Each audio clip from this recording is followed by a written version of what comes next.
बातमी पुण्यातून पुण्यामध्ये निकालाआधीच विजयाचे फलक लागलेले आहेत। महायुतीचे उमेदवार मुरलीधर मोहोळ यांचे फलक लागलेत। पुण्यातील कोथरूड भागात हे विजयाचे फलक झळकलेले आहेत। निकालाच्या 2 दिवस आधीच मुरलीधर मोहोळ यांचा विजय होईल असे फलक कोथरूड परिसरामध्ये लागलेले आहेत। लोकसभा खासदारपदी निवड झाल्याबद्दल हार्दिक अभिनंदन असा आशय या फलकावर आहे। एक्झिट पोलमध्ये मुरलीधर मोहोळ हे आघाडीवर असल्याचे सुद्धा दाखवलं होतं आणि त्यानंतर पुण्यामध्ये हे फलक लागलेले आहेत।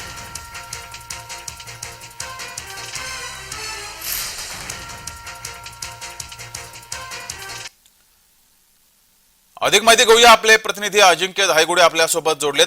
अजिंक्य, पुण्यामध्ये मुरलीधर मोहोळ यांचे फलक लागलेले आहेत। एक्झिट पोल मध्ये मुरलीधर मोहोळ आघाडीवरती आहेत असं चित्र दिसल्यानंतर लगेचच हे फलक लागलेत। अधिकची माहिती।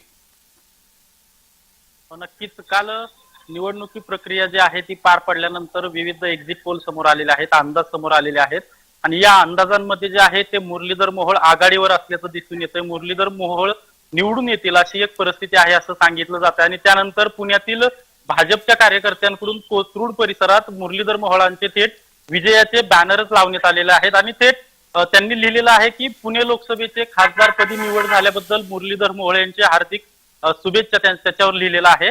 यामधूनच कार्यकर्त्यांवर विश्वास व्यक्त करत आहेत आणि एक्झिट पोल जे समोर आलेले आहेत त्यामुळे कार्यकर्त्यांना देखील विश्वास आहे की मुरलीधर मोहोळ निवडून येतील। परंतु येत्या 2च दिवसात लोकसभेचा निकाल समोर येणार आहे आणि पुणे लोकसभेचा खासदार कोण असेल हे येत्या 2 दिवसात समजणार आहे। नक्कीच, धन्यवाद अजिंक्य दिलेल्या माहितीबद्दल।